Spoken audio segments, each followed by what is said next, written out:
बिस्मिल्लाहिर्रहमानिर्रहीम। बेटा आज 11th बायोलॉजी का हम नया चैप्टर स्टार्ट करने जा रहे हैं, chapter 13 and gaseous exchange chapter का नाम है। तो हम आज उसमें कुछ जनरल चीज़ें पढ़ेंगे कि गैशियस एक्सचेंज होती क्या है, पानी के अंदर गैशियस एक्सचेंज और एयर के अंदर गैशियस एक्सचेंज का आपस में कंपैरिजन करेंगे शॉर्ट क्वेश्चन के तौर पे, और उसके बाद गैशियस एक्सचेंज इन प्लांट्स के हवाले से जो उसके कुछ मैकेनिज्म्स के बारे में सरसरीसा जायज़ा लेंगे।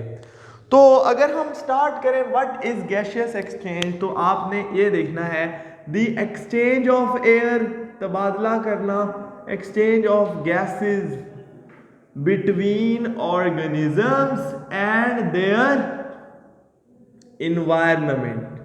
ठीक है। अच्छा, एक आपने याद रखना है, एक टर्म होती है जिसको हम कहते हैं रेस्पायरेशन। क्या होती है? रेस्पायरेशन को आम जुबान में यानी गैशियस एक्सचेंज रेस्पायरेशन की एक टाइप है या एक पार्ट है, समझ लें आप। किस तरह? देखें, रेस्पायरेशन होती है दो तरह की। एक को हम कहते हैं ऑर्गेनिज्मिक रेस्पायरेशन और दूसरी को हम कहते हैं सेलुलर रेस्पायरेशन। समझ रहे हो? यानी ये दो लेवल्स पे होती है। ऑर्गेनिज्मिक रेस्पिरेशन का सिंपल मतलब ये होता है कि ऑर्गेनिज्म एज अ होल अपने इन्वायरमेंट को कौन सी गैसेस दे रहा है और उससे कौन सी गैसेस ले रहा है, बिकॉज ऑर्गेनिजम्स एक्सचेंज करते हैं गैसेस का इन्वायरमेंट के साथ। तो इसको हम कहते हैं ऑर्गेनिज्मिक रेस्पिरेशन को हम कहेंगे गैशियस एक्सचेंज भी कहते हैं इसको हम जो है वो जो है बाद में स्टडी करेंगे, इंसान के अंदर के सांस कैसे आती है और कैसे जाती है। इसको आम जुबान में वेंटिलेशन भी कहते हैं कि हमारी बॉडी में ऑक्सीजन जा कैसे रही है। और वो हमारी बॉडी में फेफड़े हैं, कुछ ऑर्गेनिज्म में फेफड़े नहीं होंगे, गिल्स होंगे पानी के अंदर, कुछ ऐसे होंगे जिनके अंदर स्किन से भी ऐसा मसला मसाइल होगा, तो वो हम तब उसकी बारे में बात कर लेंगे। सेलुलर रेस्पिरेशन को डिफाइन करूं, वैसे तो आपने किया हुआ है 10वीं क्लास में, इसके बारे में आपने पढ़ा हुआ है सेलुलर बल्कि पिछले चैप्टर में भी आपने रेस्पिरेशन की डेफिनेशन पढ़ी है। This is the process in which carbon hydrogen bonds of the food are broken down in the presence of oxygen to produce energy inside the cell. अगर ये पूरी की पूरी बात को आप ऐसे समझें तो किताब में जो डेफिनेशन लिखी हुई है वो लिख लेते हैं, और वो क्या है कि वो कहता है कि जनाब this is the process in which cells break the bonds in the food। सही है? क्यों? to extract energy reserves, जो उस खुराक के अंदर एनर्जी स्टोर हुई है उसको निकालने के लिए। एंड टू, अच्छा उससे क्या होता है? And produce carbon dioxide and use oxygen. Cell oxygen इस्तेमाल करता है, कार्बन डाइऑक्साइड और प्रोड्यूस करता है। क्यों? ताकि वो फूड को तोड़ सके और उससे एनर्जी के जो उसके अंदर एक्सट्रैक्ट, जो एनर्जी के रिजर्व्स हैं उनको एक्सट्रैक्ट कर सके। समझ आ गई? ये है रेस्पायरेशन आम जुबान में, सेलुलर रेस्पिरेशन। और इसमें वो सारे रिएक्शंस होते हैं जिनको आप पिछले चैप्टर में बड़ी डिटेल में पढ़ आए हैं, क्रेब्स साइकिल के अंदर और भी मुख्तलिफ चीज़ों में। ठीक है जी। तो इलेक्ट्रॉन ट्रांसपोर्ट चेन और ब्ला ब्ला ब्ला, तो वो सारा कुछ इसके अंदर था। अब आते हैं कि अगर हम कहें कि गैशियस एक्सचेंज के ऊपर ही चलते हैं, यानी कि ऑर्गेनिज्मिक रेस्पायरेशन के ऊपर ही चलते हैं, और gaseous exchange in water and air, इनका आपस में कंपैरिजन कर लेते हैं। उसकी वजह यह है कि जो प्लांट्स पानी के अंदर रहते हैं या जो एनिमल्स भी पानी के अंदर रहते हैं, मोस्ट ऑफ देम जो हैं वो पानी से ही ऑक्सीजन लेंगे। तो वो इसका मतलब यह है कि देखें, अगर आप गौर करें तो हवा जितनी है, पानी भी तो बहुत ज़्यादा है ना। ज़मीन के ऊपर 70 कितने % पानी है सिर्फ। ठीक है। और उसके अंदर कितना बड़ा इकोसिस्टम अल्लाह ने सिस्टम बनाया हुआ है। तो वो सारा कुछ हमें पता होना चाहिए कि जो उनका आपस में कंपैरिजन। तो एक साइड पे अगर हम लिखें जनाब वाटर, ठीक है, और दूसरी साइड पे लिखें हम एयर, और इन दोनों का कंपैरिजन। अच्छा याद रखिएगा, एयर इज बेटर मीडियम, क्या है? For gaseous exchange. गैसेस को एक्सचेंज करने के लिए, खास तौर पे ऑक्सीजन को एक्सचेंज करने के लिए एयर ज्यादा अच्छा मीडियम है। उसकी वजह है, अगर आप गौर करें तो एयर के अंदर ऑक्सीजन कंसंट्रेशन जो है वो 200 कितना ml इन 1 लीटर है, ऐसे ही है, क्योंकि 21% के करीब है, 20% तो 200 ही होगा। और वाटर के अंदर सिर्फ 10, तो वाटर के अंदर ऑक्सीजन कंसंट्रेशन इज, ठीक है, समझ रहे हैं ना कि बात को, इज ओनली 10 जो है ना ml इन 1 लीटर है, बड़ी कम है, बड़ी कम है। दूसरे नंबर पे याद रखिएगा, एयर के अंदर हवा से ऑर्गेनिज्म में मूव करना, गैसेस का जो मूव करना है वो सिंपल डिफ्यूजन के जरिए होता है। किस तरीके से होता है?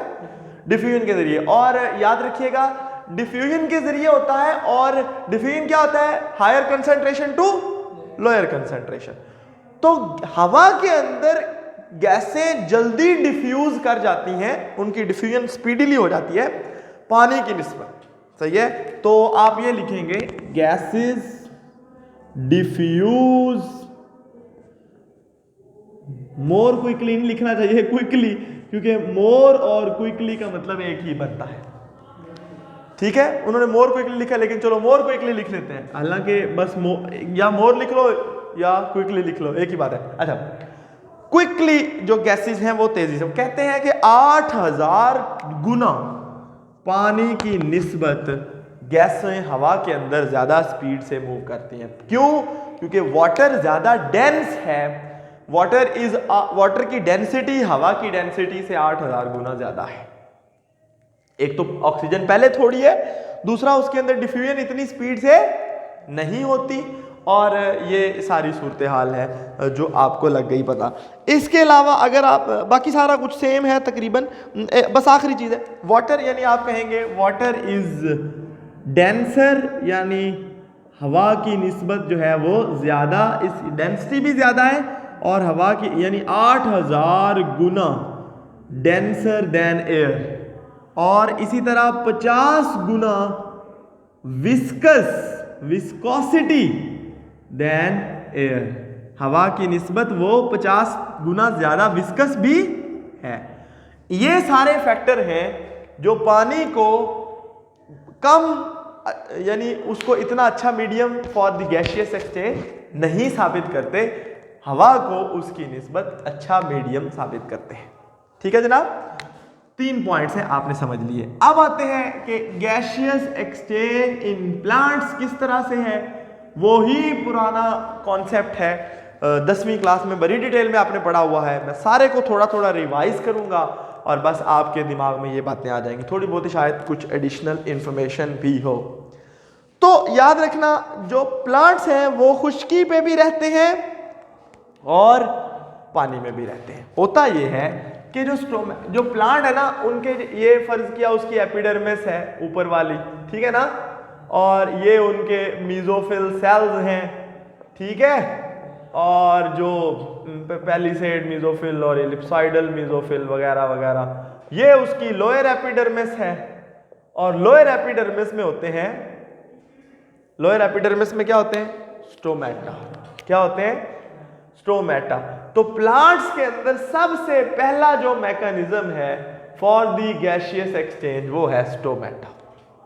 हवा के अंदर जो प्लांट्स हैं वो हवा के अंदर से ले लेते हैं। उसमें देखें जनाब, हवा, अच्छा, ये जो गैसों की एक्सचेंज के लिए प्लांट्स में कोई खास, जिस तरह जाइलम और फ्लोएम पानी के लिए और फूड के लिए जाते हैं, इस तरह का कोई सिस्टम नहीं है। सिंपली अगर हम पत्ते की बात कर लें तो एयर जो है या जो ऑक्सीजन है वो इनके जरिए अंदर चली जाती है, और फिर ये जो खाली जगह हैं इनको हम कहते हैं इंटरसेलुलर स्पेसिस। क्या कहते हैं जनाब?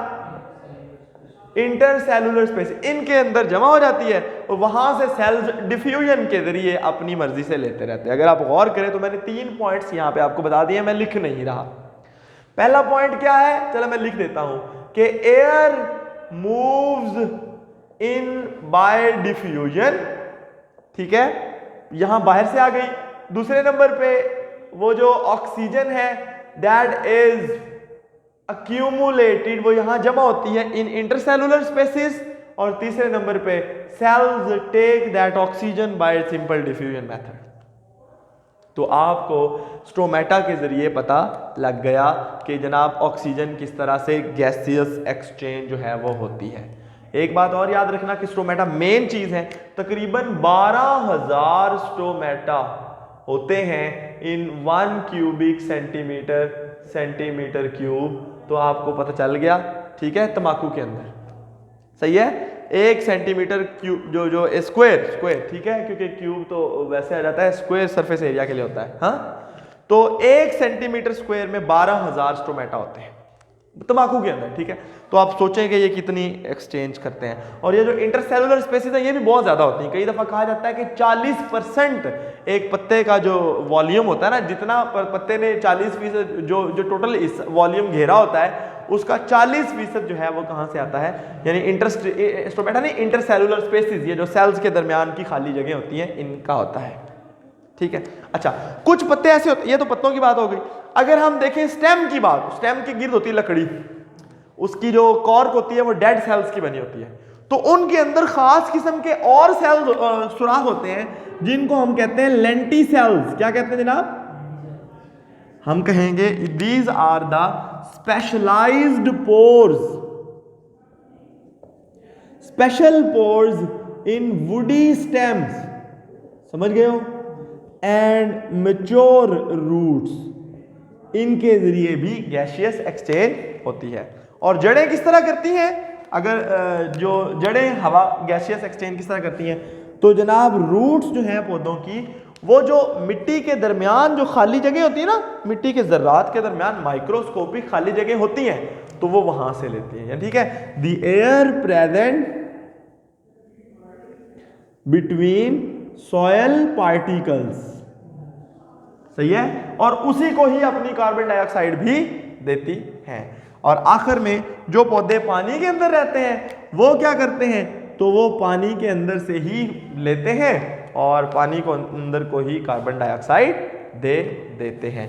तो आपको जो पता चला आज वो था कि गैसियस एक्सचेंज क्या होती है, गैसियस एक्सचेंज कितनी टाइप्स की है, गैसियस एक्सचेंज में होता क्या है, पानी और हवा के अंदर गैसियस एक्सचेंज में फ़र्क क्या है, और प्लांट्स के अंदर जो 4 मैकेनिज्म है, दी स्टोमाटा मेन, लेंटिसेल दूसरे नंबर पे, जनरल रूट सरफेस तीसरे नंबर पे, और एक्वाटिक प्लांट कहाँ से ऑक्सीजन लेते हैं।